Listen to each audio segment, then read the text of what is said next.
Happy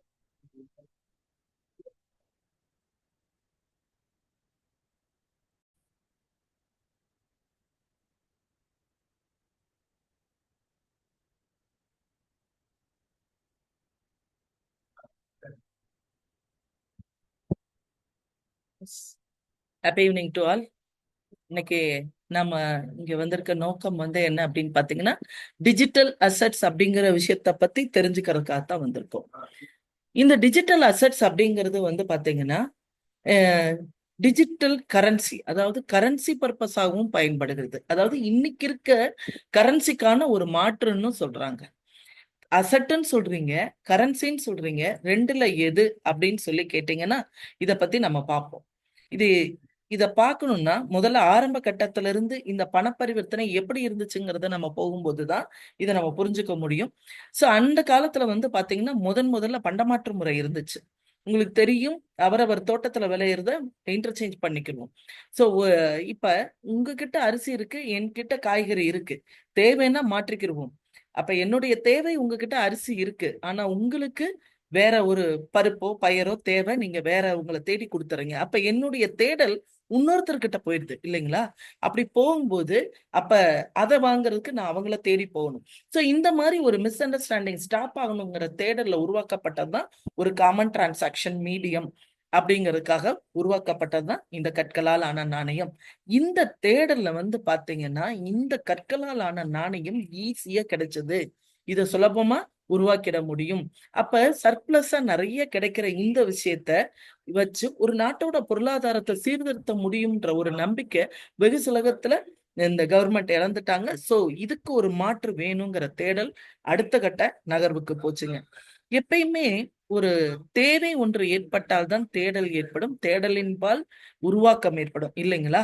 so அப்ப இங்க ஒவ்வொரு சிஸ்டத்திலும் இருக்கிற ஒரு குறையை நிவர்த்தி பண்றதுக்கான ஒரு தேடலின் பால் உருவாக்கப்படுறது அடுத்தடுத்த கட்ட புது விஷயங்கள். சோ அந்த வகையில பாத்தீங்கன்னா கற்களாலான நாணயத்திலிருந்து தங்கத்தாலான நாணயங்கள் போச்சு. இங்க பாத்தீங்கன்னா நம்ம எல்லாருக்கும் தெரியும் அம்பானி பரம்பரை எப்படி இருந்தாங்க அப்படின்னு. இவங்க இந்த அம்பானி முதல்ல ஓமன் நாட்டுல ஒர்க் பண்ணும்போது பாத்தீங்கன்னா அந்த நாட்டுல பெட்ரோல் பல்க்ல சில்லற நாணயங்களாக வெள்ளி நாணயங்களை இவர் சேகரிச்சுக்கிட்டு இருந்தார். அன்னைக்கு அவர்கிட்ட ஒரு நாள் அவர் உதிச்ச சிந்தனை என்னன்னா, அந்த கலெக்ட் பண்ற வெள்ளி நாணயங்கள் நாள் போக போக அந்த நாணயத்துக்கு கவர்மெண்ட் வச்சிருக்க மதிப்பை விட அந்த நாணயத்தை தாங்கிட்டு இருக்க வெள்ளியோட மதிப்பு அதிகம்ங்கிறத உணர்ந்தார். சோ அடுத்து என்ன பண்ணாரு, அதிகப்படியான நாணயங்கள் சேகரிச்சு அந்த வெள்ளி நாணயங்களை உருக்கி விற்று தன்னுடைய முதலீடு ஆரம்பிச்சாருங்க. இன்னைக்கு அந்த பரம்பரை மிகப்பெரிய பில்லியனரா இருக்காங்க. சோ அது மாதிரி இந்த தங்கத்தாலான நாணயங்கள்ல என்ன பிரச்சனை வந்தது அப்படின்னாக்கா, தங்கத்தோட மதிப்பு கூடும்போது கவர்மெண்ட் அந்த தங்க நாணயத்துக்கு வச்சிருக்க மதிப்பை கொடுத்திருக்க மதிப்பை விட இந்த நாணயத்தை தாங்கிட்டு இருக்க தங்கத்தோட மதிப்பு அதிகமாச்சுங்க. சோ அப்ப எதை பேஸ் பண்ணி பரிவர்த்தனை செய்யறதுங்கிறத குழப்பம் வந்தது. அதுக்கான தீர்வா உருவாக்கப்பட்டதுதான் மெட்டல் காயின்ஸ். மெட்டல் நமக்கு தெரியும், ஈஸியில சுலபமா துருப்பிடிச்சிடும், வெயிட் அதிகமா இருக்கும், அதிகப்படியான பணம் அப்படின்னும் போது தூக்கிட்டு போறது கடினமா இருந்துச்சு. சோ இதுக்கு மாற்று வேணுங்கிற தேடல உருவாக்கப்பட்டதான் இன்னைக்கு நாம பயன்படுத்திட்டு இருக்க ஃபியட் கரன்சி என்று சொல்லக்கூடிய பண பரிவர்த்தனை. இங்க என்ன பிரச்சனை, இந்த நோட்ல எழுதுறோம், கிறுக்குறோம், கிழிக்கிறோம். நம்ம மேடி என்ன பண்ணாரு, நோட்ல நம்பரை எழுதி வச்சு காதல் விடுத்து இதெல்லாம் பண்ணாங்க இல்லையா? சோ இது இல்லாம இன்னொரு பயங்கரமான விஷயம் என்ன நடக்குது அப்படின்னாக்கா, இங்கே கள்ள நோட்டை சொருகிறோம் இல்லையா, டூப்ளிகேட் மணி. அப்ப இந்த சப்ளை அதிகமாகுது. அப்ப புழக்கம் அதிகமாகும் போது என்ன ஆகும், அதனோட மதிப்பு குறையும் இல்லைங்களா? சோ இந்தியா சுதந்திரம் அடைந்த காலகட்டத்துல $1 ₹1 சமமா இருந்தது. இன்னைக்கு $1 நிகரா 84 ரூபாய் 90 பைசா கொடுத்துட்டு இருக்கோங்க. இன்னும் உலக பொருளாதார சந்தையில டாலர் பேஸ் பண்ணி தான் டிரான்சாக்ஷன் நடக்குது இல்லையா?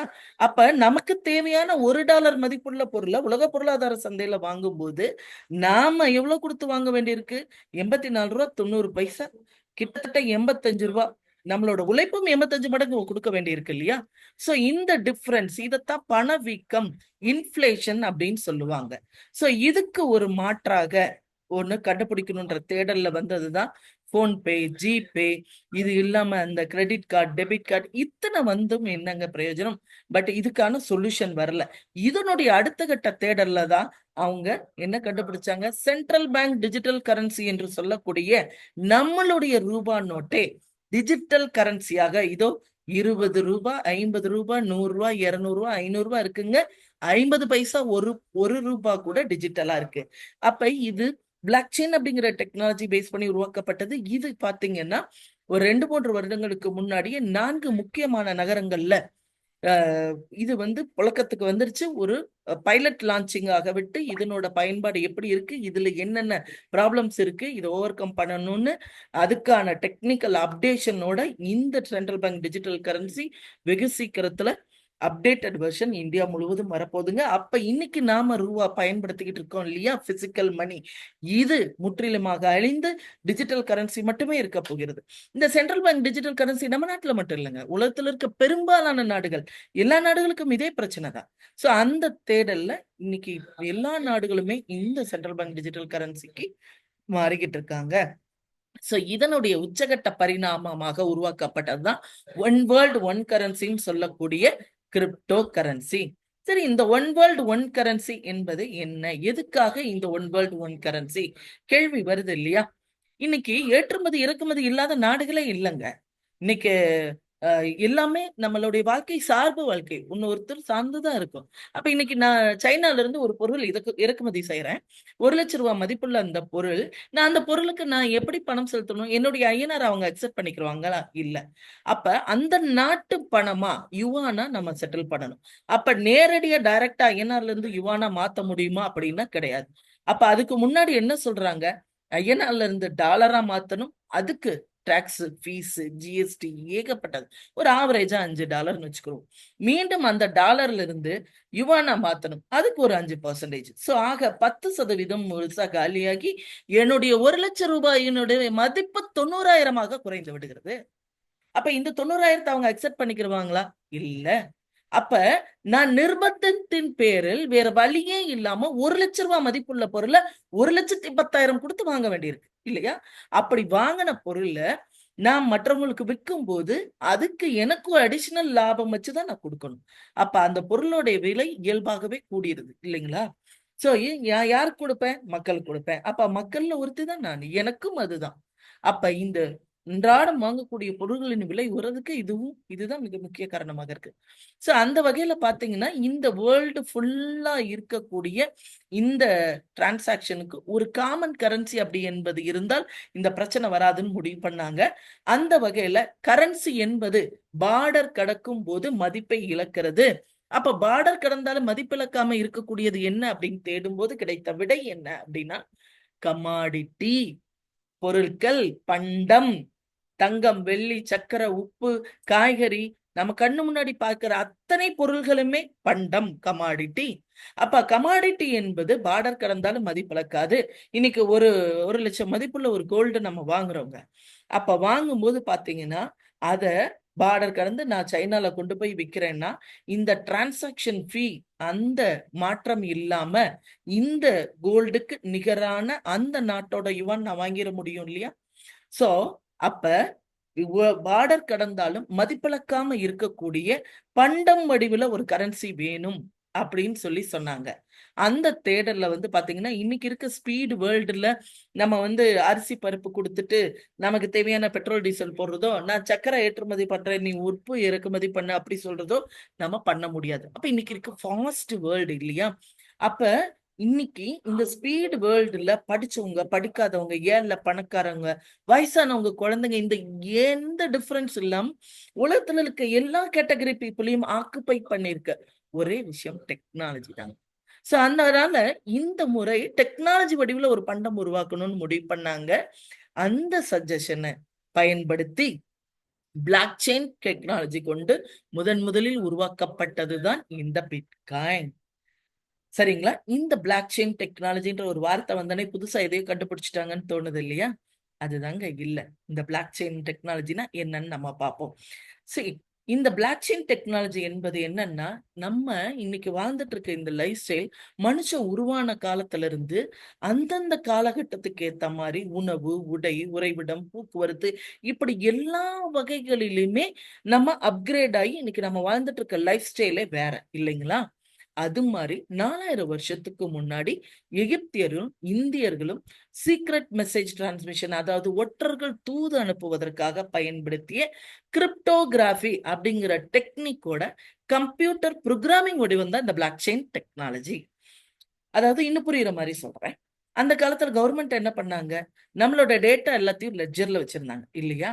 அதுக்கப்புறம் என்ன பண்ணாங்க, ஒரு கம்ப்யூட்டர்ல போட்டு அவங்க ப்ரோக்ராம் பண்ணி அதுல லோட் பண்ணி வச்சிருந்தாங்க. அடுத்து என்ன பண்ணாங்க, இன்டர்நெட் கனெக்ஷன்ல இன்னைக்கு இந்தியா ஃபுல்லா இணைச்சிட்டாங்க.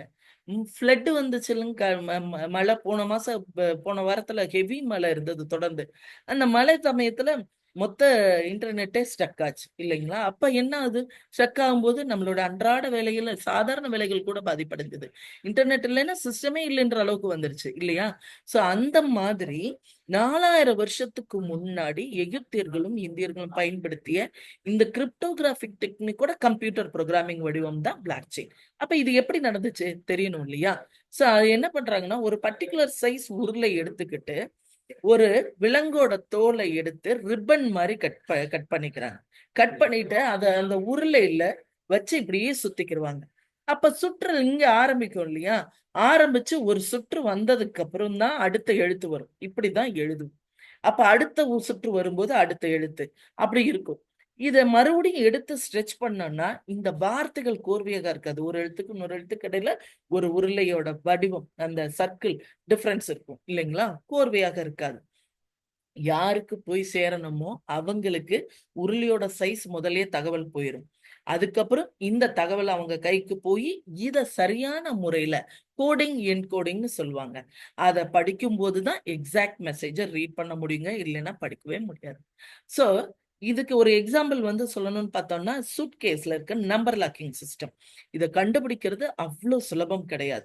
அந்த அளவுக்கு இது ஹைலி செக்யூர்டு. சோ கிரிப்டோகிராபிக் டெக்னிக் கொண்டு உருவாக்கப்பட்ட கரன்சி என்பதனால் தான் இதற்கு கிரிப்டோ கரன்சி என்றே பெயர் வந்தது.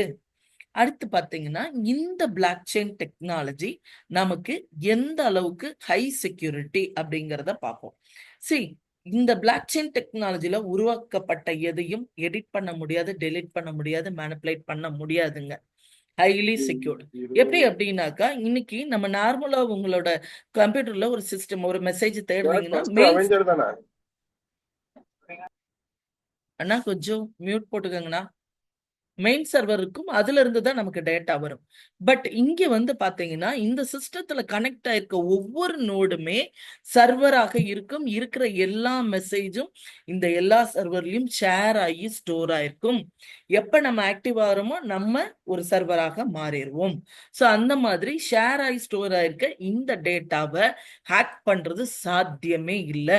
இதுக்கு ஒரு எக்ஸாம்பிள் என்னன்னா, இப்ப நம்ம இருக்க ஏரியால ஒரு 1000 வீடு இருக்குன்னு வச்சுக்கோங்களேன். அந்த ஒரு நிலத்தை வந்து ஒரு டாக்குமெண்ட் பண்றோம். ஒரு விட்னஸ் மட்டும் போட்டு கையெழுத்து போட்டோம்னா அந்த டாக்குமெண்ட்டை டூப்ளிகேட் பண்றது சுலபம். ரிமைனிங் இருக்கிற 999 பேரும் அதுல கையெழுத்து போட்டாங்கன்னா அது காப்பி பண்றது சாத்தியமே கிடையாது. டூப்ளிகேட் பண்றது சாத்தியமே கிடையாது. சோ இந்த பிளாக் செயின்ல உருவாக்கப்பட்ட எதையும் எடிட் பண்றது, டெலிட் பண்றது, மேனிபுலேட் பண்றதுங்கிறது பண்ண முடியாது. Highly secure technology. இந்த பிளாக் செயின் டெக்னாலஜி யூஸ் பண்ணி உருவாக்கப்பட்ட இந்த கிரிப்டோ கரன்சியை கரன்சியாகவும் பயன்படுத்திக் கொள்ளலாம், அசட்டாகவும் பயன்படுத்திக் கொள்ளலாம், கமாடிட்டியாகவும் பயன்படுத்திக் கொள்ளலாம். உருவாக்கப்பட்ட நோக்கம் கரன்சி, உருவாக்கப்பட்ட விதம் கமாடிட்டி, சொத்தாகவும் பயன்படுத்திக்கலாம். இது கரன்சி அப்படின்னு எந்த நாட்டுல எப்படி கரன்சியா பயன்படுத்துறாங்க அப்படின்னு ஒரு கேள்வி வருங்களா? பெரும்பாலான நாடுகள்ல கிரிப்டோவை கொடுத்து தேவையான பொருள் வாங்கி கொள்ள முடியும். எல் செல்வடார் அப்படிங்கிற ஒரு நாடுங்க. இந்த நாட்டுல நம்ம நாட்டுல எப்படி ரூபா கொடுத்து தேவையான பொருள், குடிக்கிற தண்ணில இருந்து பால்ல இருந்து அன்றாட செலவு பண்றோம், அது போல அன்றாட பயன்பாட்டுக்கு டெண்டர் கரன்சியாகவே இந்த நாடு பிட்காயினை பயன்படுத்தி கொண்டிருக்கிறது. அங்க கிரிப்டோ பேங்க், கிரிப்டோ ஏடிஎம் தாங்க இருக்கு. டாலர் அங்க இல்ல. அமெரிக்க ஐக்கிய நாடுகளை சேர்ந்த ஒரு சின்ன நாடு. சரிங்களா? இப்ப இந்த பயன்பாடு பனாமா நாட்டிலையும் இவங்களை ஃபாலோ பண்ணி இவங்களை அடாப்ட் பண்ண போறாங்க. சோ அடுத்தது வந்து பாத்தீங்கன்னா இதை சொத்தாக வைத்துக் கொள்ளலாம். இந்தியா போன்ற பெரும்பாலான நாடுகள் இதை சொத்தாக வைத்துக் கொள்வது சட்டப்பூர்வமானதுங்க. இந்தியால 2018 இதை சொத்தாக வைத்துக் கொள்வது சட்டப்பூர்வமானதுங்கிறத சுப்ரீம் கோர்ட் ஆர்டர் வந்துச்சு. 2021 மே கடைசியில கவர்மெண்ட்ல இருந்தும் நமக்கு அப்ரூவல் வந்துருச்சுங்க. மேற்கொண்டு எப்படி எந்த பொருள் வாங்கினாலும் அதற்கு ஒரு சந்தை இருக்குது இல்லையா, அந்த சந்தையில போய் தான் நமக்கு தேவையான பொருள் வாங்குவோம். அது மாதிரி டிஜிட்டலா ஆன்லைன்ல இருக்கக்கூடிய இந்த பொருளை வாங்கக்கூடிய சந்தை வந்து ஆன்லைன்ல தாங்க இருக்கு.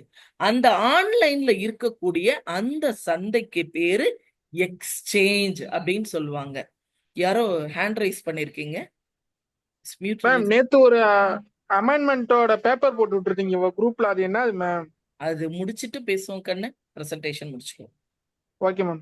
சோ இது வந்து பாத்தீங்கன்னா ஆன்லைன்ல இருக்கக்கூடிய எக்ஸ்சேஞ்ச். அந்த எக்ஸ்சேஞ்ச் வந்து பாத்தீங்கன்னா வாங்குபவர்களையும் இணைப்பவர்களையும் கனெக்ட் பண்ணுவாங்க. சோ இந்த எக்ஸ்சேஞ்ச் கவர்மெண்டோட FIU நார்ம்ஸ் பிரகாரம் தான் இயங்குகிறது.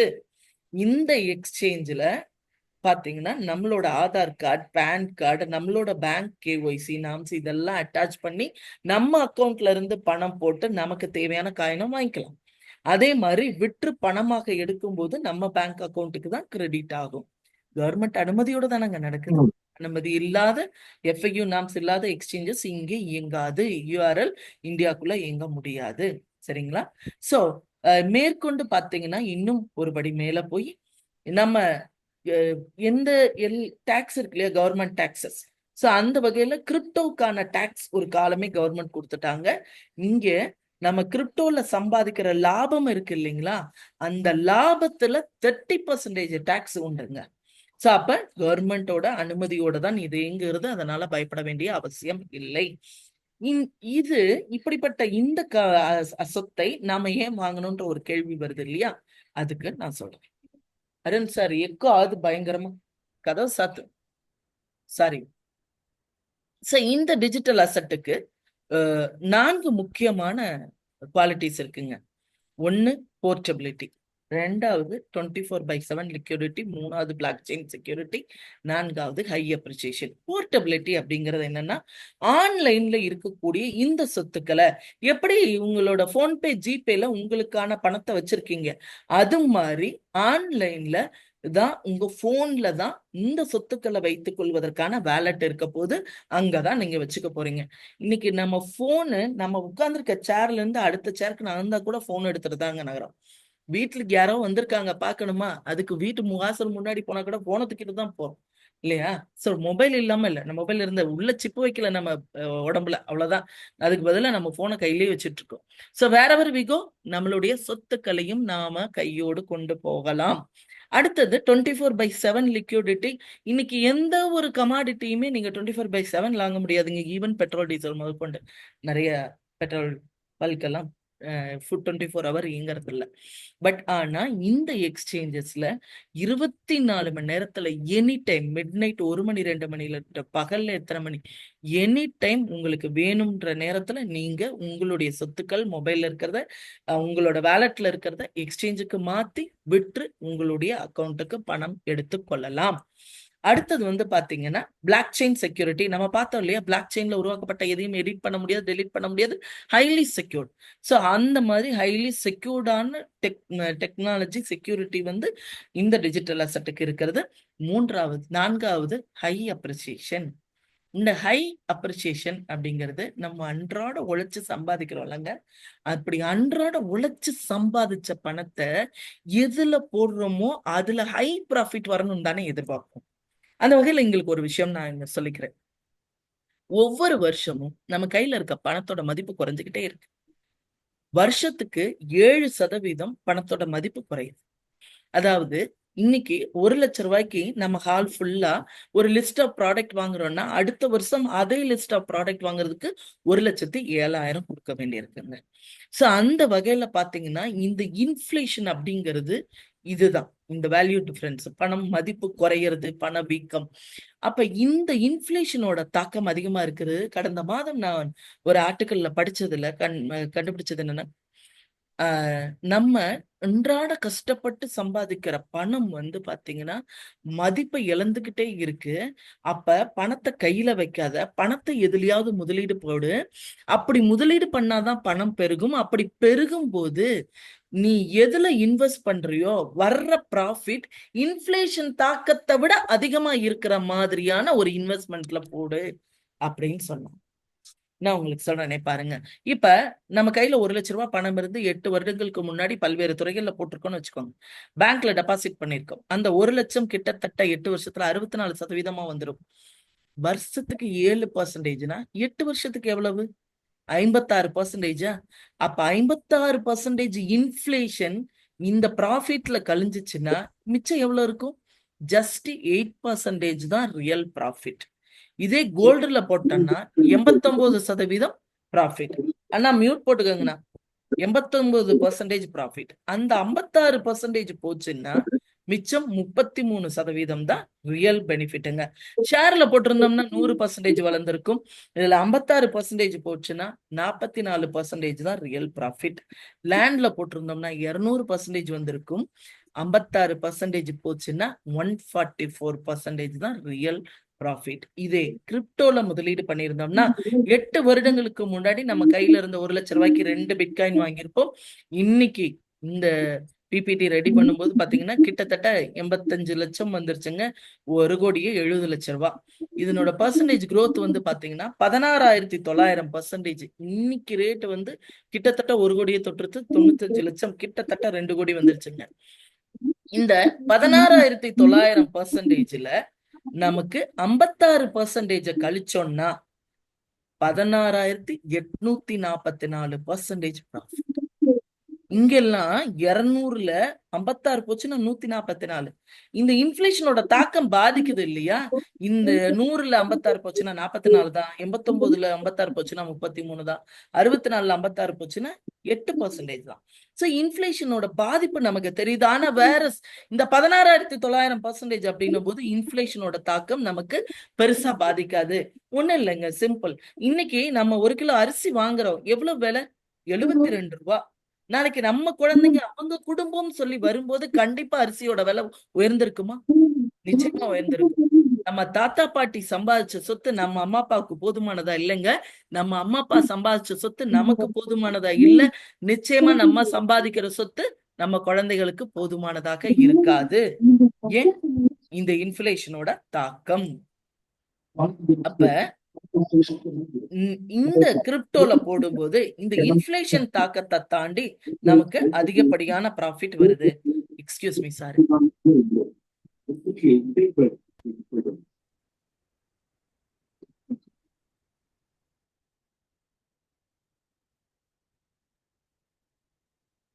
மியூட் போட்டுட்டேன். எஸ், இன்ஃபிளேஷன் தாக்கத்தை தாண்டி நமக்கு அதிகப்படியான ப்ராஃபிட் வருதுங்க. அப்படி வரும்போது இதுதான் நமக்கு பெனிஃபிட்டா கொடுக்குது. சோ இதே வந்து பாத்தீங்கன்னா அந்த 2 பிட்காயினை நம்ம ஆர்மன்ல ஸ்டேக்கிங் கொடுக்கும்போது அந்த 2 பிட்காயின் 16 பிட்காயினாக மாறி கிட்டத்தட்ட நமக்கு பெர்சன்டேஜ் ப்ராஃபிட் 1,35,900 வருது. இது எப்படி ஆர்மன் 9 ஸ்டேக்கிங் ப்ரோக்ராம்னா என்னங்கறத நான் பிறகு சொல்றேன். சோ கையில வச்சிருக்க பணம் வேல்யூ இழக்குது. இழக்கிறதுனால கையில பணமா வச்சிருக்காங்க, முதலீடு பண்ணுங்க. முதலீடு பண்ணும்போது எதுல அதிகப்படியான ப்ராஃபிட் வருது அப்படின்னு பார்க்கும்போது இன்னைக்கு கிரிப்டோ துறை தான் முக்கியமானது. ஏன் அப்படின்னாக்கா இது மத்ததெல்லாம் வளர்ந்த துறை, ஒரு சேச்சுரேஷன் வந்திருக்கு. பட் கிரிப்டோ இன்னைக்கு வளரும் துறையாகவும் இருக்கிறது. இன்ஃபிளேஷன் தாக்கத்தை தாண்டி அதிக ப்ராஃபிட் கொடுக்கக்கூடியதாகவும் இருப்பதனால இந்த துறையில முதலீடு பண்ணுவது புத்திசாலித்தனம். அப்படிப்பட்ட இந்த துறையில வந்திருக்கக்கூடிய இந்த பிட்காயினை பத்தி நம்ம முதல்ல தெரிஞ்சுக்கிறோம். இந்த பிட்காயின் உருவாக்கப்பட்ட விதம், இந்த கிரிப்டோ கரன்சி உருவாக்கப்பட்ட விதம் கமாடிட்டின்னு பார்த்தோம் இல்லையா? இதுதான் நம்ம அவசியம் தெரிஞ்சுக்க வேண்டிய விஷயங்க. அதாவது கமாடிட்டி அப்படின்னாலே என்ன? விலை ஏற்றம் இறக்கம் இருக்கக்கூடியதுதான் கமாடிட்டி. தங்கம் ஆகட்டும், அரிசி ஆகட்டும், பருப்பு ஆகட்டும், வெங்காயம், தக்காளி, எந்த கமாடிட்டியாக இருந்தாலும் விலை ஏற்றம் இறக்கம் இருக்கிறது இல்லையா? தங்கம் பட்ஜெட் தாக்கல் பண்ணப்ப ஆடி மாசங்க கரெக்டா 3,000 ரூபாய் விலை குறைஞ்சிச்சு. நம்ம வித்துட்டோமா? இல்ல. ஏன்னா விலை கூடும் தெரியும். அதனால நம்ம ஹோல்ட் பண்ணோம். முடிந்தா இன்னும் கொஞ்சம் முதலீடு பண்ணி வாங்கிக்கலாமான்னு நம்ம யோசிச்சோம் இல்லையா? அப்ப அந்த தங்கம் மறுபடியும் விலை கூடுச்சு, மறுபடியும் விலை குறைஞ்சிச்சு, 1500 குறைஞ்சிச்சு, இப்ப மறுபடியும் விலை கூடுச்சு, மறுபடியும் விலை குறையுது. ஏறி இறங்குனாலும் ஓவர பீரியட் பாத்தீங்கன்னா அடுத்த வருஷம் இந்நேரம் பாத்தீங்கன்னா இன்னைக்கு இருக்க விலையை விட குறைஞ்சது 1000 ரூபாயாவது கூடித்தாங்க இருக்கும் இல்லையா? தங்கம் நம்ம அம்மா அப்பா வாங்கின காலத்துல வாங்கின விலைக்கு நம்ம வாங்க முடியாது. நம்ம வாங்குற விலைக்கு குழந்தைங்க வாங்க முடியாது. உப்பு நம்ம குழந்தைங்க இருக்கப்ப வாங்கின விலை வேறங்க, இன்னைக்கு 20 ரூபாய் சொல்றாங்க. சோ கமாடிட்டி என்பது ஏற்றம் இறக்கம் இருந்தாலும் ஓவர பீரியட் அடுத்த கட்ட விலை உயரத்துக்கு போகுங்க. அது மாதிரி இந்த கிரிப்டோ கரன்சியும் உருவாக்கப்பட்ட விதம் ஒரு கமாடிட்டி. சோ விலை ஏற்றம் இறக்கம் என்பது இங்க இயல்பு. இந்த கிரிப்டோ கரன்சி 2008 கடைசிகள்ல உருவாக்கப்பட்ட இந்த பிட்காயின் அன்னைக்கு 2 ரூபா 40 பைசா. அந்த பிட்காயின் 2021 நவம்பர்ல ஒரு பிட்காயினோட விலை 52 லட்சங்க. அப்படி உச்சத்துக்கு போன அந்த பிட்காயின் அடுத்த ஒரே வருடத்துல 2022 நவம்பர்ல ஒரு பிட்காயினோட விலை வெறும் 13 லட்சம். இந்த டிஃபரன்ஸ் பார்த்தா பயந்து ஓடிடும் இல்லையா? இன்னைக்கு எவ்வளவு ட்ரேட் ஆகுது? 95 லட்சம் தாண்டி போய்கிட்டு. அப்ப ஹோல்ட் பண்ணிருந்தவங்களுக்கு வருமானம், விற்றவர்களுக்கு நஷ்டம் இல்லையா?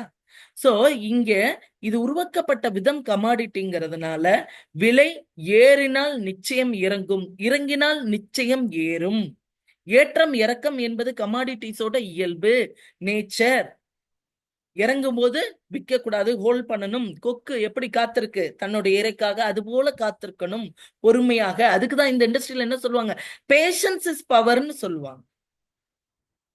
ஒரு டெக்னிக்கல் டேர்ம் இருக்கு, HODL அப்படின்னு சொல்லிட்டு. ஹோல்ட் பண்ணுங்க, விலை குறைதா பயப்படாதீங்க, ஜஸ்ட் ஹோல்ட் ஆன். விலை நிச்சயமா ஏறும், இறங்கினா நிச்சயமா ஏறும். ஏறும் வரைக்கும் பொறுமையா இருங்க, ஏறும்போது விற்று லாபம் பார்த்து கொள்ளுங்கள். இன்னைக்கு நீங்க ஒரு 10 ரூபாய்க்கு காயின் வாங்குறீங்க, 50 ரூபாய்க்கு போகுது. வித்தாதான் உங்களுக்கான லாபம் எவ்வளவுன்னு தீர்மானிக்கப்படும். இல்லைன்னா அதை ஃப்ளோட்டிங் ப்ராஃபிட்னு சொல்லுவாங்க. ஒருவேளை 10 ரூபாய்க்கு வாங்கினது 5 ரூபாய்க்கு போயிருச்சு, விற்றாதான் உங்களுக்கான நஷ்டம் தீர்மானிக்கப்படும். இல்லைன்னா அதை ஃப்ளோட்டிங் லாஸ்ன்னு சொல்லுவாங்க. இன்னைக்கு நாம புரிஞ்சுக்கிட்டோம், இந்த இண்டஸ்ட்ரியில விலை ஏற்றம் இறக்கம் என்பது இயல்பு. இறங்குனா ஏறும், ஏறுனா இறங்கும். இறங்கும் போது கவலைப்படக்கூடாது, ஏறும் போது சந்தோஷப்படக்கூடாது, ஜஸ்ட் ஹோல்டு இல்லையா? அப்ப இறங்கும் போது என்ன பண்ணுவோம்? ஹோல்ட் பண்ணி விலை ஏறும் போது விற்று பணமாக்கி கொள்வோம்.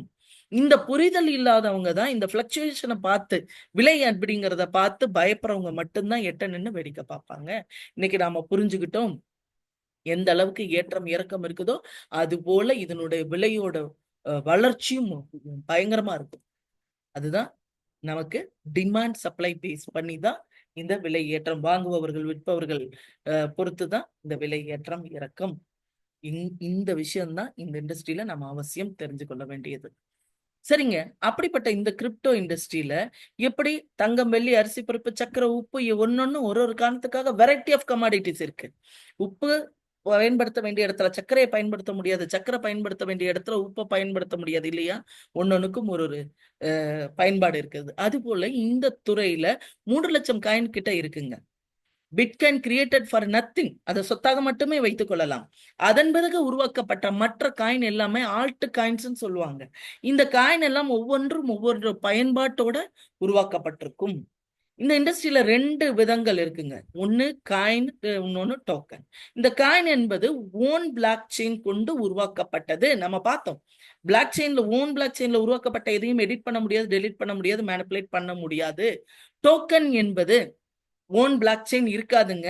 நம்ம ஒரு வீடு எப்படி ஒத்திக்கு பிடிக்கிறோம், வாடகைக்கு பிடிக்கிறோம், அது போல இந்த காயின்ஸோட பிளாக் செயின்ல இந்த டோக்கன், இந்த ஒத்திங்கிறதுக்கு பதிலாக ஸ்மார்ட் கான்ட்ராக்ட்ங்கிற இங்க இந்த இண்டஸ்ட்ரிக்குரிய டெக்னிக்கல் டேர்ம்ல டிராவல் ஆகக்கூடியதுதான் இந்த டோக்கன்.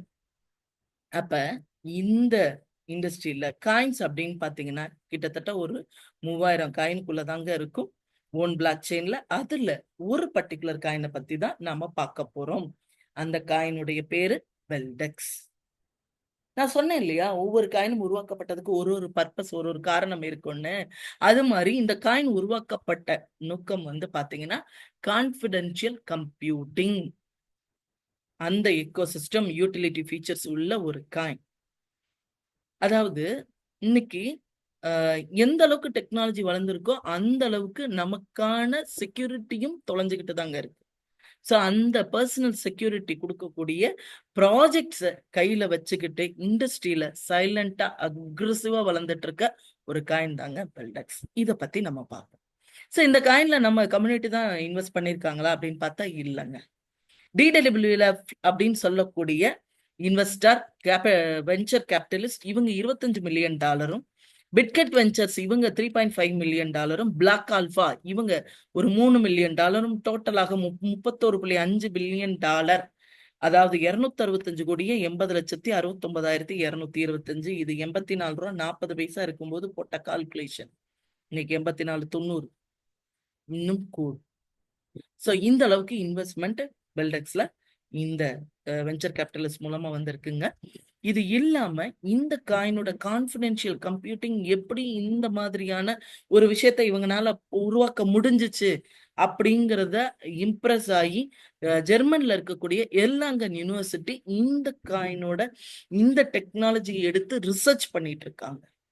இந்த கான்ஃபிடென்ஷியல் கம்ப்யூட்டிங் இவங்க பண்ணதை பார்த்து இதுல இம்ப்ரெஸ் ஆகி ஜியோமெட்ரி லேப்ஸ் இவங்க இவங்களோட ரிசர்ச் டீம்ல பார்ட்னர்ஷிப் ஆயிருக்காங்க வாலண்டியரா ஸோ இந்த மாதிரியான ஒரு அமேசிங்கான குவாலிட்டி உள்ள காயின் தாங்க இந்த பெல்டெக்ஸ். இந்த கான்ஃபிடென்ஷியல் கம்ப்யூட்டிங் என்ன அப்படிங்கிறதுக்கு ஒரு சின்ன எக்ஸாம்பிள் சொல்றேன். எக்கோ சிஸ்டம்னு சொன்னேன் இல்லையா, இன்னைக்கு நம்ம வாட்ஸ்அப் பயன்படுத்துறோம். உங்களோட போன் நம்பரை என்னோட போன்ல எடுத்து போட்டோம்னா உங்க வாட்ஸ்அப் என் போன்ல ஆக்டிவேட் ஆகும் இல்லையா, ஏன்னா உங்க வாட்ஸ்அப் நம்பர் என் போனுக்கு வந்துருச்சு. பட் நம்ம வாட்ஸ்அப்போ ஃபேஸ்புக்கோ யூடியூபோ இது எல்லாமே நம்ம கிட்ட எந்த பணமும் வாங்குறது இல்லைங்க. ஆனா அவங்க பணக்காராங்க இல்லையா. இன்னைக்கு நான் உங்க நம்பரை என் போன்ல கான்டாக்ட்ல சேவ் பண்ணனா 2-3 நாள்ல the person in your contact is on ஃபேஸ்புக்னு ரெக்கமெண்டேஷன் வரும். சாம்சங்க்கும் ஃபேஸ்புக்காரங்களுக்கு என்னங்க சம்பந்தம்? நம்மளுடைய டேட்டாவை எடுத்து விற்பது தான் இவங்க வேலை. எந்த ஒரு ஆப்பை டவுன்லோட் பண்ணாலும் allow access to your contact, allow access to gallery வருது இல்லையா. எப்படி இது பண்றாங்க? நம்மளோட டேட்டாவை வித்து தான் இவங்க சம்பாதிக்கிறாங்க. அப்ப அந்த இன்செக்யூரிட்டியை போக்குறதுக்கு நான் செக்யூர்டு ப்ராஜெக்ட்ஸ் தர்றேன்னு சொல்லிட்டு வாட்ஸ்அப் போலயே ஒரு பீசாட் அப்படிங்கிற ஒரு ஆப், இந்த ஆப்பை நான் என்னோட ஐடியை நான் உங்க போன்ல ஓபன் பண்ணனா இருக்குன்னு சில ஃப்ரேசல் வேர்ட், போன் நம்பரோ மெயில் ஐடியோ தேவையில்லைங்க. இந்த கலெக்ஷன் ஆஃப் ஃப்ரேசல் வேர்டு செக்யூரிட்டிக்காக நான் அதை ஹைட் பண்ணிருக்கேன். இந்த ஃப்ரேசல் வேர்டு எடுத்து நான் அங்க கொடுத்தேன்னா, போன் நம்பருக்கு பதிலாக இதை நான் கொடுத்தேன்னா இந்த அக்கௌண்ட் அங்க ஆக்டிவேட் ஆகும். இன்னொரு பிளஸ் என்ன தெரியுங்களா, வாட்ஸ்அப்ல நைட் ஆனா அப்டேட் கேக்குது இல்லையா, ஆனா இங்க பேக்கப் கேக்குது, இங்க அதெல்லாம் கேட்காது. இங்க உங்களுக்கு தேவை என்றால் தான் நீங்க அந்த மெசேஜை சேவ் பண்ணி வைக்கணும், இன்ஃபர்மேஷனை சேவ் பண்ணி வைக்கணும். இங்க இருக்க இமேஜோ வீடியோவோ உங்க கேலரியில ஸ்டோர் ஆகாது. நீங்க சேவ் பண்ணி பர்பஸா சேவ் கொடுத்தாதான் கேலரிக்கு போகும், இல்லைன்னா சேவ் ஆகாது. ஸோ இங்க இன்னொரு அக்கௌண்ட் இன்னொரு போன்ல போய் எடுக்கும்போது இங்க இருக்க டேட்டா எல்லாமே ரெக்கவர் ஆகி வராது. நீங்க சேவ் பண்ணது மட்டும்தான் எடுக்க முடியும். சரிங்களா, உங்களோட பெர்மிஷன் இல்லாம நீங்க அனுமதிக்காம நீங்க விரும்பாம எந்த ஒரு இதையும் டேட்டாவையும் வேற எங்கேயும் மாற்ற முடியாது. சரிங்களா.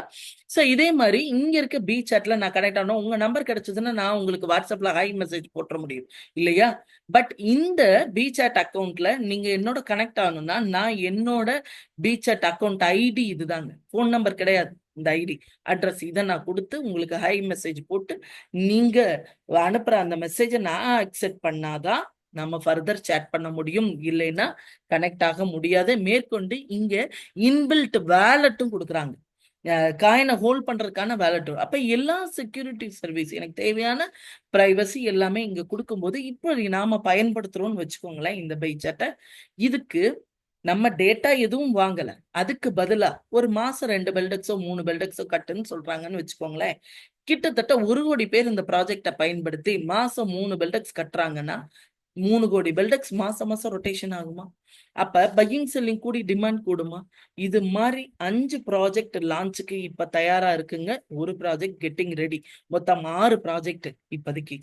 ஸோ இந்த ப்ராஜெக்ட் எல்லாம் பயன்பாட்டுக்கு வரும்போது அன்றாட பயன்பாட்டில் இருக்கக்கூடிய கூகுள் ப்ரௌசர், விபிஎன் டெக்னாலஜி, இந்த பீசாட், வெப்சைட் கிரியேஷன், இந்த மாதிரி விஷயங்கள் மட்டும் இல்லாம இந்த இண்டஸ்ட்ரி கிரிப்டோ இண்டஸ்ட்ரிக்கு தேவையான ப்ராஜெக்டையும் கையில வச்சிருக்காங்க.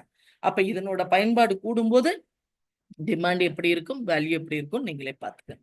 ஸோ இது மட்டும் தானா அப்படின்னு பார்த்தீங்கன்னா, 2018 இருந்து 21 வரைக்கும் வெறும் ஸ்டேக்கிங் பர்பஸ்க்கு மட்டுமே பயன்படுத்தப்பட்ட இந்த பெல்டெக்ஸ் 2022 இருந்து இன்னைக்கு வரைக்கும் ட்ரேடிங்காகவும் பயன்பாட்டுக்கு வந்திருக்கு. மாஸ்டர் நோடு மைனிங் பண்றாங்க, ஸ்டேக்கிங் ப்ரோக்ராம் பண்றாங்க. இது இல்லாம கரன்சி பேமெண்டான ஐவன் பே அப்படிங்கிற ஒரு பேமெண்ட் டிரான்சாக்ஷன்ல இன்டர்நேஷனல் லெவல்ல பிட்காயின் மாதிரியே பெல்டெக்ஸும் பேமெண்ட் டிரான்சாக்ஷனுக்கு பயன்பாட்டுல இருக்குங்க. இன்டர்நேஷனல் லெவல்ல அன்றாட பயன்பாட்டுல இருக்கு. இது இல்லாம யூகேட் அப்படிங்கிற ஒரு ஆன்லைன் ஷாப்பிங் பிளாட்ஃபார்ம், எப்படி அமேசான், பிளிப்கார்ட் எல்லாம், அது மாதிரி இந்த ஆன்லைன் ஷாப்பிங் இதுல நீங்க உங்களுக்கு தேவையான எந்த பொருள் வேணாலும் நீங்க பெல்டெக்ஸ் பே பண்ணி வாங்கி கொள்ளலாம். ஸோ இதுவும் அன்றாட பயன்பாட்டுல இன்டர்நேஷனல் லெவல்ல இருக்கு. இது மட்டும் இல்லைங்க, பாலிகான் அப்படிங்கிற ஒரு நெட்வொர்க், இவங்களும் வந்து பாத்தீங்கன்னா நம்ம பெல்டெக்ஸ் மாதிரி ஒரு பிளாட்ஃபார்ம் தான், இவங்க நெட்வொர்க் தான்.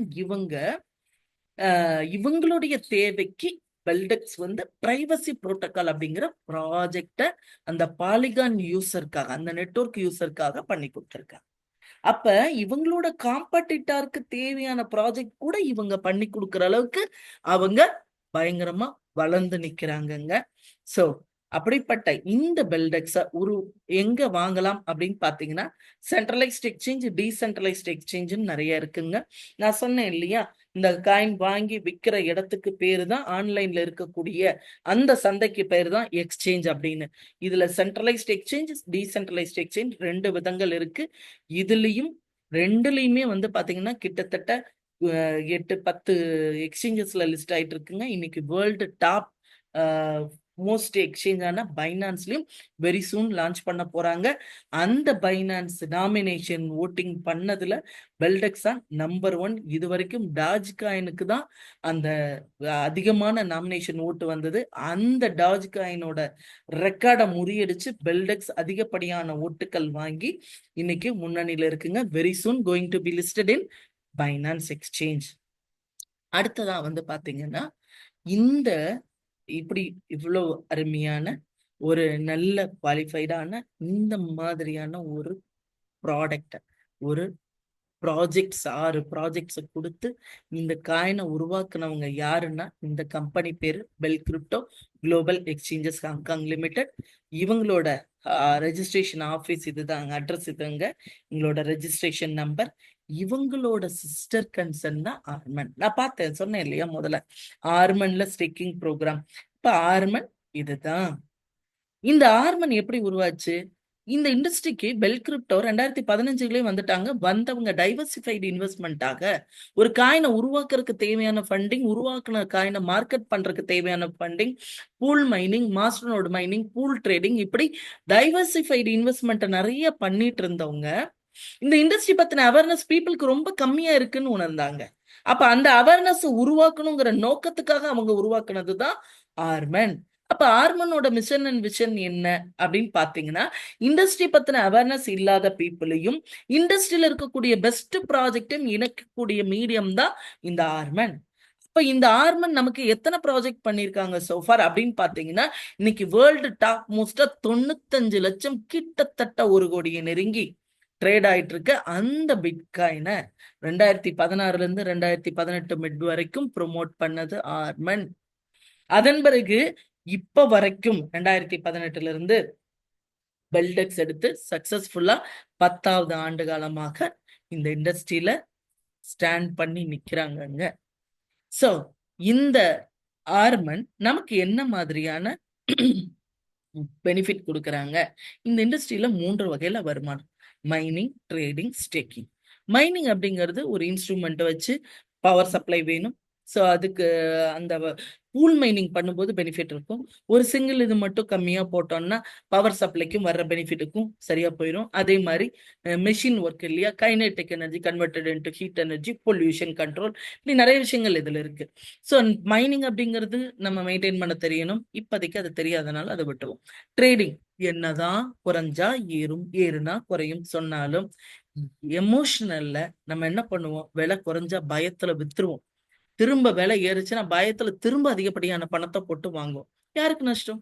நமக்கு தான் நஷ்டம் இல்லையா? சோ அதனால இது புரிஞ்சுக்கிற வரைக்கும் லெட்ஸ் ஹோல்ட் ஆன். இதே இந்த ஸ்டேக்கிங் ப்ரோக்ராம் என்ன அப்படின்னு பாத்தீங்கன்னா, நீங்க கையில பணம் வச்சிருந்தீங்கன்னா குட்டி போடாது. இதே பணத்தை பேங்க்ல போட்டீங்கன்னா அதுக்கு ஒரு அடிஷனல் பெனிஃபிட்டாக பணம் பெருகி கிடைக்கும் இல்லையா? அது மாதிரி நீங்க எந்த காயின்ல இன்வெஸ்ட் பண்ணாலும் காயினோட எண்ணிக்கை பெருகாதுங்க. மாறாக நீங்க பெல்டெக்ஸ் வாங்கி பெல்டெக்ஸை இந்த கார்மெண்ட் கொடுக்கிற ஸ்டேக்கிங் ப்ரோக்ராம்ல கொண்டு போய் நீங்க வைக்கும் போது காயினோட எண்ணிக்கை பெருகி கிடைக்கும். அதுதான் இந்த ஸ்டேக்கிங் ப்ரோக்ராமோட பிளஸ். அது என்னன்னு நம்ம பார்ப்போம். ஸோ ஸ்டேக்கிங் ப்ரோக்ராம் அப்படிங்கிறது என்னன்னா பெஸ்ட் வேல்யூ ஸ்டேக்கிங் ப்ரோக்ராம்னு சொல்றாங்க. இதுல 3 வருடம் 5 வருடம் ஸ்டேக்கிங் ப்ரோக்ராம்ஸ் இருக்குங்க. கூலிங் பீரியட் 3 வருஷத்துக்கு 5 வருஷத்துக்கு இருக்கு. இன்வெஸ்ட்மெண்ட்னாலே குறைஞ்சது 5 வருஷம் இருந்தாதாங்க புத்திசாலித்தனம். ஸோ இவங்க 3, 5 2 வருஷமும் கொடுக்குறாங்க. பிவிஎஸ் ரெகுலர் அப்படிங்கிற பிளான்ல 5 வருஷம் கூலிங் பீரியட் தான் இருக்கு. இந்த ரெகுலர் பிளான்ல நம்ம காயின் அங்க ஸ்டேக்கிங் கொடுக்கும்போது அந்த 5 வருடத்துக்கு மாதம் மாதம் ஒரு ரிவார்டு ரிட்டர்ன் வருது. இதே பிக்சர்ல போட்டோம்னா 3 வருஷம் 5 வருஷம் ரெண்டுமே இருக்கு. இந்த பிக்சர்ல போட்டா மந்த்லி இடையில எந்த பெனிஃபிட்டும் வராது. அந்த கூலிங் பீரியட் முடியும் போது கேபிட்டல் ரிவார்டு 2 மெச்சூரிட்டி ஆகி வரும். ரெகுலர்ல மந்த்லி ரிவார்டு வரும். அந்த கூலிங் பீரியட் முடியும் போது கேபிட்டல் மெச்சூரிட்டி ஆகி வந்துடும். சோ காம்போ அப்படிங்கிறது ரெகுலர் பிக்சட் ரெண்டும் கலந்தது தாங்க இந்த காம்போ. சரி, பெனிஃபிட் எப்படி கொடுக்குறாங்க? அங்கதான் நம்ம மிக முக்கியமா கவனிக்க வேண்டிய விஷயம். எந்த ப்ராஜெக்டா இருந்தாலும் இவங்க உருவாக்குனதுல 65% ப்ரொமோஷனுக்குன்னு ஒதுக்கி வச்சுட்டு அதுல இருந்துதான் நம்ம கொடுக்குறாங்க. மொத்தம் 9.9 பில்லியன் காயின்ஸுங்க. அதுல 65% ப்ரொமோஷனுக்குன்னு ஒதுக்கி வச்சுட்டு கையில இருந்து தான் நமக்கு கொடுக்குறாங்க. இவங்க வேற ஒண்ணுல இன்வெஸ்ட் பண்ணி வர வருமானத்தை வச்சோ வேற கம்பெனியோட டைப் பண்ணி வர பெனிஃபிட்டை எதிர்பார்த்தோ கொடுக்கல. கையில இருக்கிறத தான் நமக்கு கொடுக்குறாங்க. அப்படி என்ன கொடுக்குறாங்க, எவ்வளவு கொடுக்குறாங்க அதையும் பார்த்துருங்க. சரி, அந்த டீட்டெயில்டா உங்களுக்கு கூப்பிட்டவங்கள்ட்ட நீங்க கேட்டுக்கங்க. நான் இங்க மினிமம் 5000 பெல்டெக்ஸ்ல இருந்து மேக்சிமம் எவ்வளவு வேணாலும் ஸ்டேக்கிங் கொடுத்துக்கலாங்க. நான் 1 லட்சம் பெல்டெக்ஸ் ஸ்டேக்கிங் கொடுத்தா என்ன பெனிஃபிட் வரும்னு சொல்றேன். ஏங்க 1 லட்சம் அப்படின்னா, நீங்க ஒரு 5000 ரூபாய் போட்டு ஒரு பெனிஃபிட், ஒரு இன்வெஸ்ட்மெண்ட்ல பெனிஃபிட் பாக்குறதுக்கும் 5 லட்ச ரூபாய் முதலீடு போட்டு பெனிஃபிட் என்னன்னு பாக்குறதுக்கும் டிஃபரன்ஸ் இருக்கு இல்லையா? சோ பெர்சன்டேஜ் growth நீங்க ஐடென்டிஃபை பண்ணிக்கணும், அனலைஸ் பண்றதுக்கு ஏதுவா இருக்கணுங்கிறதுக்காக நான் 1 லட்சத்தை எக்ஸாம்பிளா சொல்றேன். இன்னைக்கு காயின் ரேட்டு 7 ரூபாய்க்கு மேல 7000 ரூபாய் வரைக்கும் ட்ரேட் ஆயிட்டு இருக்குங்க. நான் 7 ரூபான்னு வச்சுக்கிறேன். 1 லட்சம் காயின் முதலீடு பண்ணணும் அப்படின்னும் போது நம்மளுடைய முதலீடு பணமாக 7 லட்சம் ரூபாய். கூலிங் பீரியட் 5 வருடத்தை எடுத்துக்கிறேன். 3 வருடத்துக்கான வருமானம் குறைவு. 5 வருஷத்தை வச்சு சொல்றேன். அப்ப 5 வருஷம் போது 60 மாதங்கள். ஸ்டேக்கிங் வால்யூம் எவ்வளவு? 1 லட்சம் பெல்டெக்ஸ். மந்த்லி ரிவார்டு 2.2%, அதாவது 2200 பெல்டெக்ஸ் மாதம் மாதம் 60 மாதங்களுக்கு வந்து சேரும். ஆர்மன்ல நம்ம ஸ்டேக்கிங் என்ன கொடுக்கிறோம்? பெல்டெக்ஸ் கொடுக்கிறோம். நமக்கு ரிட்டர்ன் என்ன வருது? பெல்டெக்ஸ் வருது. ஆர்மன்ல மணி டிரான்சாக்ஷன் கிடையாது, ஒன்லி பெல்டெக்ஸ் டிரான்சாக்ஷன் மட்டுமே. சோ இது மணி லாண்டரிங் ஸ்கீம்கான வாய்ப்பே கிடையாது இங்க. அதனால பயப்பட வேண்டிய அவசியம் இல்லை. அடுத்தது பாத்தீங்கன்னா மொத்தம் 5 வருடம் போது 60 மாதங்களுக்கு 2200 பெல்டெக்ஸ்னா 1,32,000 பெல்டெக்ஸ் வந்திருக்கும். 5 வருடம் முடிவுல இந்த 1 லட்சம் பெல்டெக்ஸும் மெச்சூரிட்டி ஆகி வந்துடும். இந்த 1,32,000 பெல்டெக்ஸ் சோஃபார் வந்த ரிவார்டு ரெண்டும் சேர்த்து 2,32,000 பெல்டெக்ஸ் வருங்க. நீங்க மாதம் மாதம் வருது இல்லையா இந்த 2200 பெல்டெக்ஸ், இதை தேவை என்றால் எடுத்து விற்று பணமாக்கி கொள்ளலாம். விற்கும் போது விலை 5 ரூபாயாக இருந்தால் உங்களுடைய வருமானம் 11,000, 7 ரூபாயாக இருந்தால் 15,400, ஒருவேளை 10 ரூபாய் இருந்தா 22,000. சோ பெல்டெக்ஸோட எண்ணிக்கை ஒண்ணுதான். நீங்க விற்கும் போது என்ன விலையோ அதை பொறுத்து உங்களுக்கான பெனிஃபிட் மாறுங்க. அதை 5 வருஷம் அப்படி வர்ற அந்த மாசம் மாசம் வர்ற பெல்டெக்ஸ் ஒண்ணு வித்துக்கலாம், இல்ல மறுமுதலீடு பண்ணி காம்பவுண்ட் பண்ணிக்கலாம்.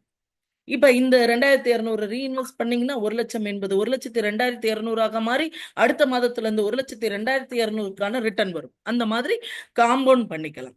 அப்படி இல்லையா, இருக்கட்டும்மா, நான் எனக்கு தேவையான போது நான் எடுத்துக்கிறேன், தாராளமாக. இல்ல 5 வருஷம் கழிச்சுதான் எடுப்பேன், தாராளமாக. முடிவு உங்களோடது. உங்களுக்கான ஐடி, ஆதார் கார்டு எல்லாம் அட்டாச் பண்ணி உங்களோட சொத்து வாங்கும்போது என்ன நடக்குமோ அது போல உங்களுக்கு தேவையான எல்லா டேட்டாவும் கொடுத்து உங்க கையில ஐடி ஹேண்ட் ஓவர் பண்ணிடும். எங்களுடைய வேலை அதை எப்படி கையாள்வது என்பது வழிகாட்டுவது மட்டுமே. முடிவு உங்களுடையது, உங்களுடைய தேவையை பொறுத்து. சோ அப்ப 5 வருடத்துல ஒருவேளை மாதம் மாதம் வர்றத மொத்தமா வச்சு 5 வருஷம் கழிச்சு 2,32,000 காயின் எடுக்கிறோம்னு வச்சுக்கோங்களேன். அன்னைக்கு இன்னைக்கு வாங்கின விலையே இருந்தா கூட 16,24,000. ஒருவேளை 10 ரூபா போச்சுன்னா 23,20,000. 15 ரூபா போச்சுன்னா 34,80. ஒருவேளை 20 ரூபா போச்சுன்னா 46,40,000. ஏமா விலை ரேட்டு கூடிட்டே சொல்றீங்க, குறையாதா? குறையலாம், மேபி இருக்கலாம். 4 ரூபா போச்சுன்னா 9,28,000. அப்ப கூட விலை கூடத்தாங்க ப்ராஃபிட் கிடைக்கும். நஷ்டம் வருவதற்கு வாய்ப்பே இல்லை. ஏன் அப்படின்னாக்கா, நம்ம போட்ட முதலீடு என்பது 1 லட்சம், நமக்கு வந்த காயினோட எண்ணிக்கை 2,32,000. அது மட்டும் இல்லாம இது உருவாக்கப்பட்ட விதம் கமாடிட்டி என்பதால் ஓவர பீரியட் விலை கூடுமே ஒழிய விலை குறைவது என்பது அரிதுதான். சோ அந்த வகையில பாத்தீங்கன்னா காயினோட எண்ணிக்கையும் கூடி விலையும் கூடும்போது நமக்கு அதிகப்படியான ப்ராஃபிட். இங்க ஒரு மேஜிக் கிடையாது, வேற எந்த மேஜிக்கும் இல்லை. அதாவது ஒரு அப்பா ஆடு அம்மா ஆடு வாங்கி விடுறவங்க, இந்த ஆடு ரெண்டும் குட்டி போடுது. மறுபடியும் அந்த ஆடுகள் குட்டி போட்டு ஒரு 5 வருடம் பராமரிக்கும் போது ஒரு ஆட்டு மந்தையே உருவாவதற்கு வாய்ப்பு இருக்கு இல்லையா? அப்ப இந்த ஆடு என்பதும் ஒரு கமாடிட்டி. அப்ப இதனோட விலையும் இன்னைக்கு விற்கிற விலையை விட 5 வருடம் கழிச்சு பாத்தீங்கன்னா ஒரு ஆட்டோட விலை நிச்சயமா கூடி இருக்கும். அப்ப ஒரு ஆட்டோட விலையும் கூடி ஆட்டோட எண்ணிக்கையும் கூடும்போது நமக்கு அதிகப்படியான ப்ராஃபிட் இல்லையா? அதுதாங்க இங்க, வேற எந்த மேஜிக்கும் கிடையாது. சோ இங்க நம்ம போட்ட காயினோட எண்ணிக்கை பெருகி கிடைப்பதுதான் நமக்கு. இந்த இண்டஸ்ட்ரியில வாலட்டிலிட்டி அதிகம் இருந்தாலும் நமக்கு நஷ்டம் வருவதற்கான வாய்ப்பே இல்லை. நிச்சயமான உறுதியான லாபம் என்பது இங்கே உண்டு. அப்ப இதே மாதிரி அடுத்தது பாத்தீங்கன்னா பிக்சட் பிளான். அதே 1 லட்சம் காயின், அதே 7 ரூபா, 5 வருஷம் கூலிங் பீரியட். இந்த பிக்சடுக்கு மாதம் மாதம் எதுவும் கிடையாதுங்க. 5 வருட முடிவுல கேபிட்டல் மெச்சூரிட்டி ரெண்டும் சேர்ந்து 425% வளர்ச்சியில 4,4 லட்சம் பெல்டெக்ஸ் கிடைக்கும். அப்ப இன்னைக்கு விற்கிற விலையே 7 ரூபா இருந்தா கூட 29,4 லட்சம். 10 ரூபா போனா 42.5, 15 போச்சுன்னா 63,4, 20 போச்சுன்னா 85 லட்சம். ஒருவேளை 4 ரூபா போச்சுன்னா 17 லட்சம். அப்ப கூட லாபம் தாங்க. இன்னும் இந்த புல் மார்க்கெட்ல ஜனவரி டு மார்ச்சுக்குள்ள ப்ராஜெக்ட் எல்லாம் லான்ச் ஆகி பயன்பாடு வரும்போது நிச்சயமாக விலை ஏற்றத்தை தான் நாம் சந்திக்க வேண்டியிருக்கும். அதன் பிறகு விலை இறக்கம் வந்தாலும் அதிகப்படியான விலை இறக்கம் இருப்பதற்கான வாய்ப்பே இல்லை.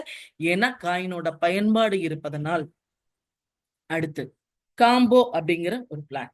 அதாவது பிக்சட்ல வந்து பாத்தீங்கன்னா மந்த்லி ரிட்டர்ன் எதுவும் கிடையாது, 5 வருஷம் கழிச்சு தான்.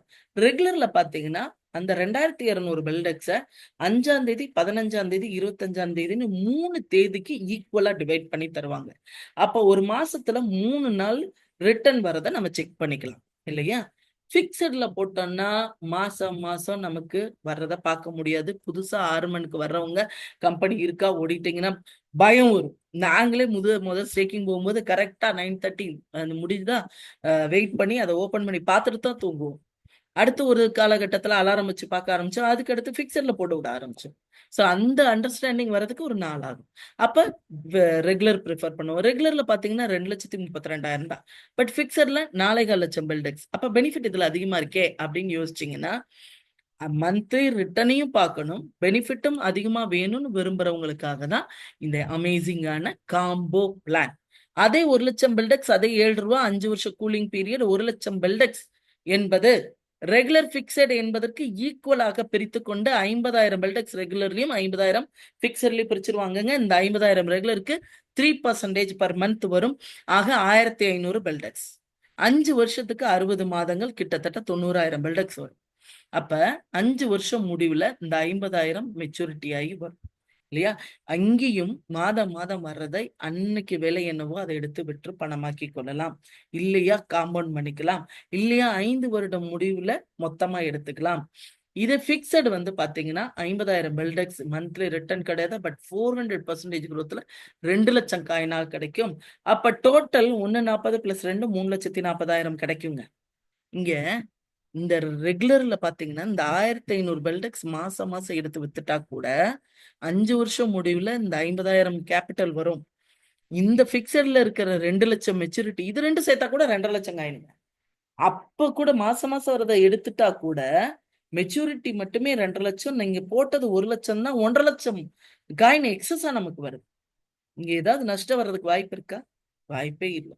அப்ப ஒருவேளை இந்த 3,40,000 காயின் அன்னைக்கு 7 ரூபா போனா 23,80,000, 10 ரூபா போச்சுன்னா 34 லட்சம், 15 ரூபா போச்சுன்னா 1 லட்சம், 20 ரூபா போச்சுன்னா 68 லட்சங்க, 4 ரூபா போச்சுன்னா 13,20,000.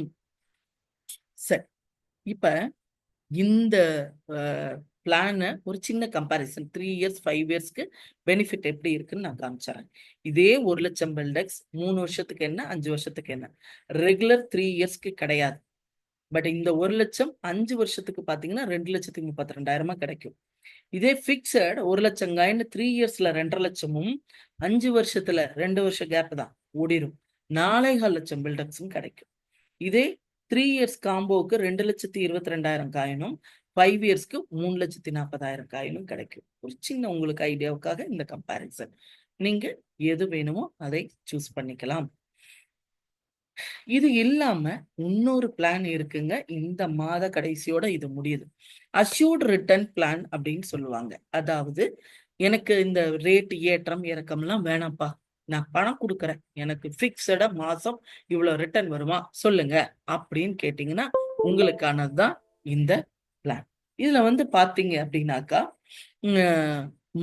டாலர் பேஸ் பண்ணி, டாலர்னா யுஎஸ் டாலர் இல்லைங்க, யுஎஸ்டிடி, அதாவது யுஎஸ் டாலர் டெத்தர் காயின்னு சொல்லுவாங்க கிரிப்டோ இண்டஸ்ட்ரியில. இன்னைக்கு ஆவரேஜா 92 ரூபா போயிட்டு இருக்குங்க. இது கொடுத்து நீங்க எந்த காயின் வேணாலும் வாங்கிக்கலாம். இந்த டாலரை பேஸ் பண்ணி தான் இங்க இன்வெஸ்ட்மெண்ட்.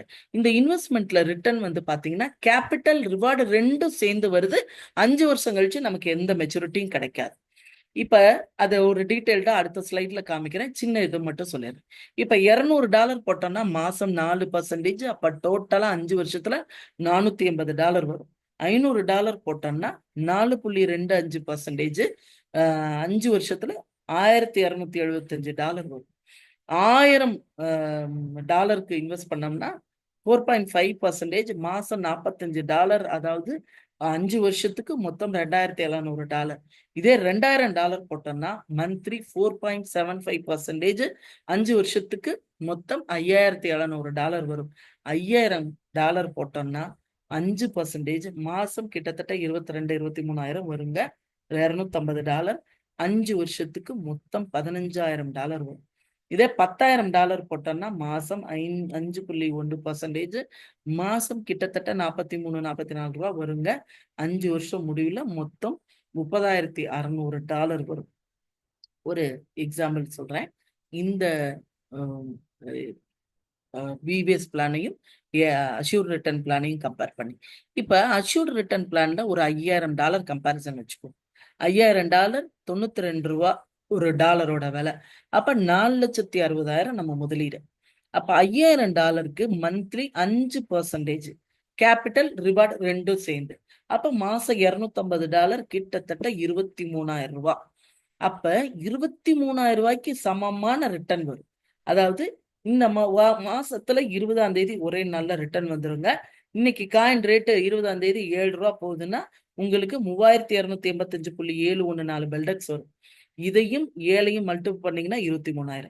ஒருவேளை இந்த மாசம் 10 ரூபா போயிடுச்சு, 20ஆம் தேதி 2,300 பெல்டெக்ஸ் வரும். இது ரெண்டையும் பேருக்குன்னா 23,000 ரூபாய். 23,000 ரூபாய்க்கு சமமான பெல்டெக்ஸ் வரும். அன்னன்னைக்கு ரேட் என்னவோ அதை பொறுத்து. அப்ப 60 மாசத்துல மொத்தம் $15,000 சமமான பெனிஃபிட் வரும். கிட்டத்தட்ட 13,80,000 ரூபாய். இப்ப இது கேபிட்டல் ரிவார்டு ரெண்டும் சேர்ந்து வந்தது.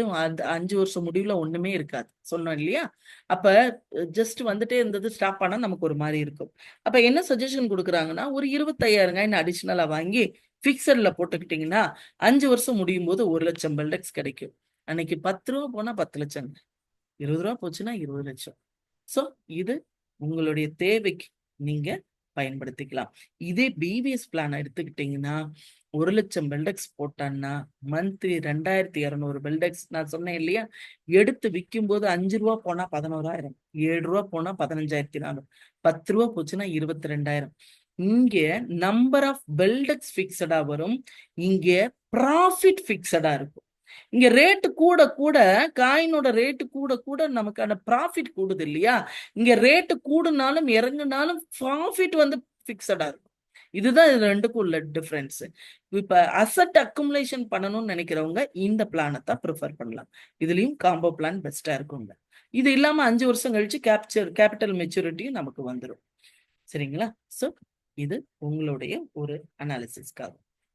இப்ப ராபர்ட் கியோசாக்கி, இந்த இண்டஸ்ட்ரி பத்தி நான் நிறைய தெரிஞ்சுக்கிட்டது இவர் மூலமாங்க. நமக்கு தெரியும் the rich dad poor dad அப்படிங்கிற புத்தகத்தை எழுதினவர் ராபர்ட் கியோசாக்கின்னு சொல்லிட்டு. இவர் சொல்றாரு, பணமா கையில வைக்காதீங்க, இன்ஃப்ளேஷன் என்பது பணத்தோட மதிப்பு ஒவ்வொரு நாளும் குறைச்சிக்கிட்டு இருக்கு, முதலீடு பண்ணுங்க.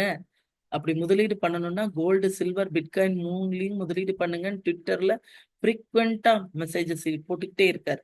இவர் என்ன சொல்றாருன்னா, இன்ஃப்ளேஷன் அப்படி என்பது ரிச் பீப்புளுக்கும் புவர் பீப்புளுக்கும் மிடில் கிளாஸ் பீப்புளுக்கும் காமன் தான், பொதுவான ஒண்ணுதான்.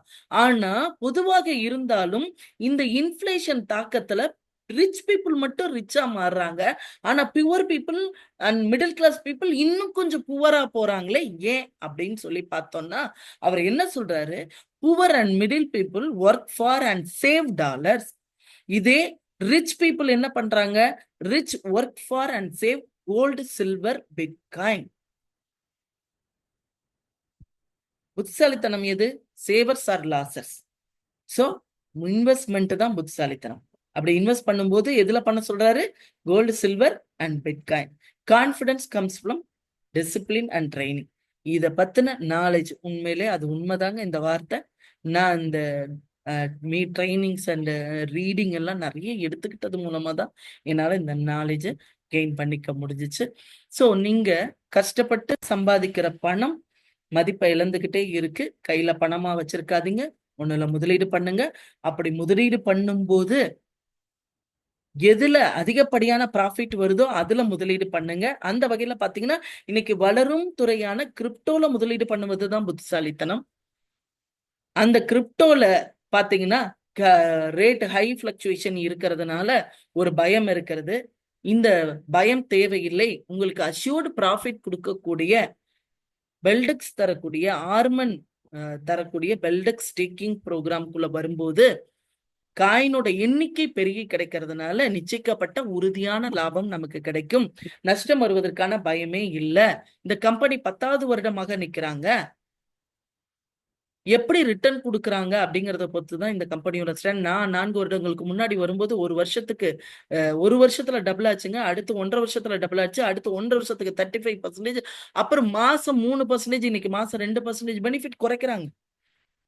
கையிருப்பு குறைய குறைய பெனிஃபிட் குறையுது. குறைஞ்சாலும் we are standing here strongly. ஏன்னா கம்பெனியோட டிரான்ஸ்பரன்சி, அவங்களோட ஜென்யூனிட்டி. குறைஞ்சாலும் நமக்கு எந்த பெனிஃபிட்டும் குறையலைங்க. காயினோட எண்ணிக்கையும் அதனுடைய விலையும் கூடும்போது நமக்கு அதிகப்படியான ப்ராஃபிட் இங்கே கிடைக்கிறது. ஸோ மேற்கொண்டு உங்களுக்கு என்ன கேள்விகள் இருந்தாலும் யார் உங்களை அழைத்தார்களோ அவங்க மூலமா நீங்க என்னை தொடர்பு கொள்ளலாம். இல்ல இப்ப கேள்வி கேட்கறதுனாலும் கேட்கலாம், யார் வேணாலும் கேட்கலாம். எனிபடி?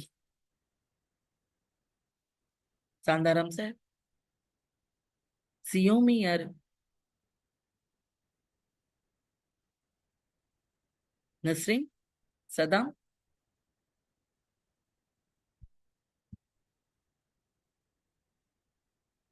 எஸ். கண்ணு புரிஞ்சுச்சாமா? நஸ்ரீன் புரிஞ்சுதா? ஏதாவது கேள்வி இருக்காமா? பேசலாம், மைக்க ரிலீஸ் பண்ணி பேசலாம் கண்ணு.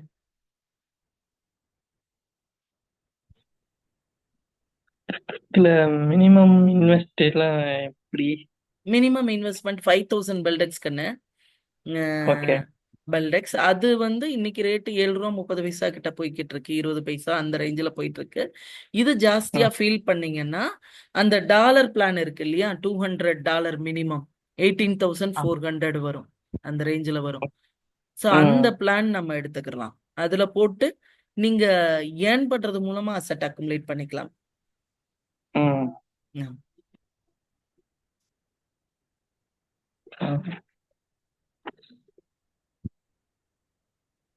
வேற கேள்விமா? புரிஞ்சுதா உனக்கு கான்செப்ட்? புரிஞ்சுது. அந்த டாலர் மூலமா சொன்னீங்கல்ல, அந்த ஆமா கடைசியா. ஆமா. அது கொஞ்சம் புரியல பெஸ்டா இருக்கு. புரியலையா? இல்ல அது- பெஸ்டா இருக்கா? ம். ஆஹா, அது பெஸ்ட் கிடையாது. ஆ, ஆக்சுவலா நமக்கு இது அசட்டு தானே கண்ணு. ஓகே. நம்ம இது அசட்டு தானே. இப்ப ம், ம், இடமோ வீடோ வாங்குனீங்கன்னா அது ம். அதனுடைய கவுண்ட் கூடுமா? கூடாதுல்ல. ஆஹா, கூடாது. அப்ப ஆமா. ஆனா இங்க காயினோட கவுண்ட் எவ்வளவு கூடுது நமக்கு? 2200னா 5 வருஷத்துல 2,32,000 காயின் வருதா? ஓகே. இந்த ஏஆர்பி பிளான்ல என்ன ஆகும்னா காயினோட ரேட்டு இந்த இந்த இந்த ஒரு வருஷத்துல வந்து 50 ரூபா தொடர்றதுக்கு வாய்ப்பு இருக்குன்னு சொல்லியிருக்காங்க. நான் ஆமா. அப்படியே ஒரு கவுண்ட் இங்க பாருங்க, 7 ரூபா இருக்கும்போது 3,285 காயின் வந்ததா? 10 ரூபா ம், போனோடனே காயினோட கவுண்ட் குறைஞ்சு போச்சா? ஆமா. இப்ப ம், விலை கூடும்போது என்ன ஆகும்? காயினோட கவுண்ட் குறையுமா? ஆமா. நமக்கு தேவை என்ன? அசட் அக்குமுலேஷன் தானே. யா, ஆ, அப்ப காயினோட எண்ணிக்கை அதிகமா வர்றது தானே புத்திசாலித்தனம். ஆமா. அப்ப பாத்தீங்கன்னா பிபிஎஸ் பிளான் தான் பெஸ்ட். Okay, okay. ம். ஏன்னா இது ரேட்டு இன்னி அடுத்து கூடிக்கிட்டே தான் இருக்கும். கூடும்போது பாத்தீங்கன்னா கவுண்ட் ம். மாசம் மாசம் ரிட்டர்ன் வந்து காயினோட எண்ணிக்கை கம்மியா இருக்கும். பட் ஆனா ப்ராஃபிட் 23,000 ரூபாய்க்கு சமமா தான் வரும். சரி, சரி. ம். புரிஞ்சு. ம். ம். வேற என்ன கேள்வினாலும் கேட்கலாம் கண்ணு. இந்த பிடிஎஸ்ன்னு சொல்றாங்க.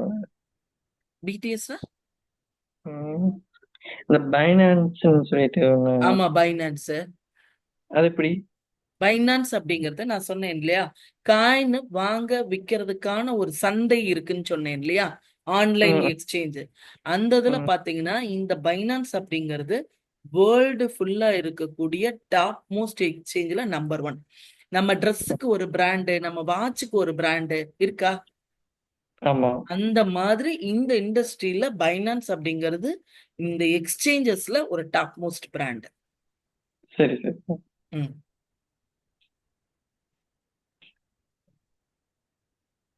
வேற அவ்வளவுதான். ம். ஜியோமி யாரு சொல்லுங்க? ஹேண்ட் ரைஸ் பண்ணிருக்கீங்க. மேம் நானே மேம் சையத் இப்ராஹிம். சொல்லுங்க சையத் இப்ராஹிம் சார். இந்த பில் ஒண்ணு போட்டு விட்டுருந்தீங்க இல்லைங்க மேம், இந்த என்ன வாட்ஸ்அப் குரூப்ல, அது எதுக்கான பில்லு மேம்? என்ன பில்லு? அதாவது ஒரு பேப்பர். ஆ. அதாவது பார்லிமெண்ட்ல இத பத்தின பேச்சு நடந்துகிட்டு இருக்கு. ரெகுலேஷன் கொண்டு வரணும் வேர்ல்டு ஃபுல்லா. படிச்சியா நீனு? வேர்ல்டு ஃபுல்லா கொண்டு ஆமா. வரணும் அப்படின்னாக்கா இருக்கிற மத்த கண்ட்ரியோட ஒத்துழைப்பும் தேவை அப்படிங்கறத அதுல போட்டிருக்காங்க. சோ இத பத்தின சரிங்க. பேச்சு பார்லிமெண்ட்ல நடந்துட்டு இருக்கு. இந்த இந்த கூட்டத்தொடர்ல. ஆமா, கிரிப்டோ பத்தின பேச்சு நடந்துகிட்டு இருக்குங்கிறது தான் அதுல. ம். ரொம்ப கிட்டத்துல இருக்கோம் கிட்ட வர்றதுக்கு. ஆமா கண்ணு, பிரிக்ஸ் அப்படிங்கிறது ம், ம். பிரேசில், ரஷ்யா, சைனா, இந்தியா, இவங்க சவுத் ஆப்பிரிக்கா தானே. இவங்க என்ன பண்றாங்க? என்ன பண்றாங்க? அவங்க வந்து பிரிக்ஸ்னு ஒன் வேர்ல்டு, அவங்களுக்குள்ள ஒரு கரன்சி ஏற்படுத்திக்கணும் அப்படின்னு சொல்லி நினைக்கிறாங்க.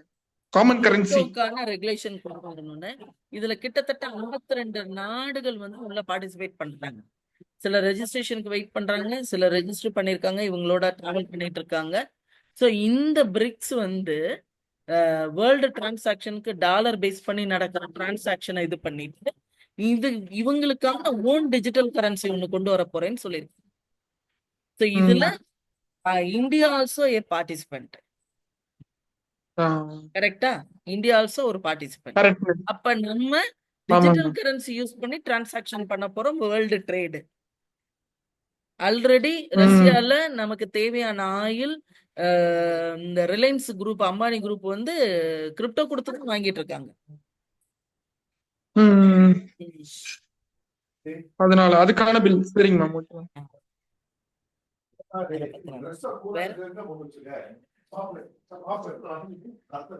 Okay, thank you all. Manikandan bro, உங்களுக்கு ஏதாவது கேள்வி இருந்தா கேட்கலாம். சவுண்ட். தேங்க்யூ. எந்த கேள்வியா இருந்தாலும் நீங்க நேரடியாக தொடர்பு கொள்ளலாம். Thank you all for your attention. Thank you so much. Sujatha ma'am ரொம்ப அருமையா இருந்தது மேம் உங்க பிரசன்டேஷன். Thank you bro. தேங்க்யூ. ரொம்ப கிளாரிட்டி, ரொம்ப அழகா தெளிவா நிறுத்தி நிதானமா சொன்னீங்க. ம். சோ நான் உங்கள்கிட்ட பேசுறேன் மேம். எஸ். தேங்க்யூப்பா. Super ma'am. Thank you ma'am. Thank you. Bye. Thank you all.